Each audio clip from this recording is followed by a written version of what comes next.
Economy, हथियार, nuclear weapon और space race के बाद अब समुद्र की गहराइयों में भी दुनिया भर के देशों में कंपटीशन तेज हो गया है। भारत चंद्रयान और मंगलयान के जरिए अंतरिक्ष में नामुमकिन को मुमकिन करके दिखा चुका है। अब समुद्र के अंदर बारी है मत्स्य 6000 की। क्या है मत्स्य 6000 और समुद्र के भीतर किस तरह का कंपटीशन कर रहे हैं भारत समेत चीन जैसे देश, जानेंगे स्पॉटलाइट में। एक्सपर्ट्स कहते हैं कि समुद्र के भीतर कम से कम 66,87,000 करोड़ रुपए के रिसोर्सेज मौजूद हैं। इसीलिए चीन हो या भारत, डीप सी माइनिंग करके इन बेशकीमती रिसोर्सेज को अपने नाम करना चाहते हैं।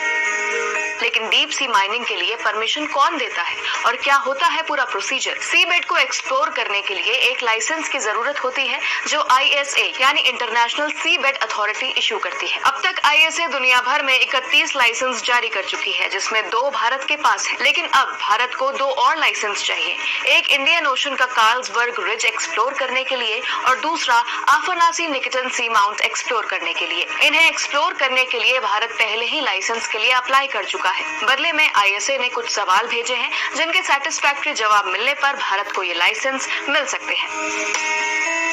लाइसेंस मिलने पर सीबेड यानी समुद्र तल तक जाना सबसे बड़ी चुनौती है, क्योंकि यहाँ प्रेशर इतना ज्यादा होता है जो आपको कुचल सकता है।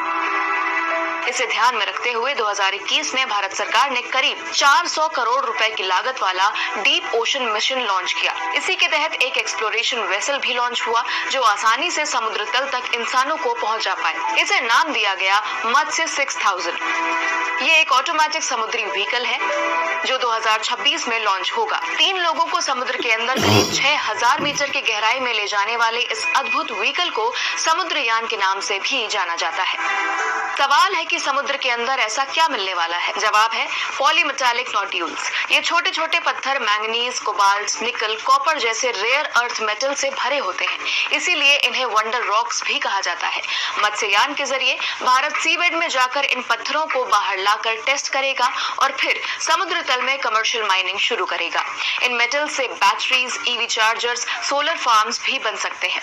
इन पत्थरों की कीमत करीब 91,784 करोड़ रुपए है। इसीलिए सीबेड को एक्सप्लोर करने की रेस तेजी से जारी है। चीन के पास पहले से ही सीबेड एक्सप्लोर करने के 5 लाइसेंस हैं, रूस के पास 4 और भारत के पास सिर्फ 2। यही वजह है कि भारत ने अब 2 और लाइसेंस के लिए अप्लाई किया है। लगातार जारी भारत मालदीव तनाव के बीच सीबेड एक्सप्लोरेशन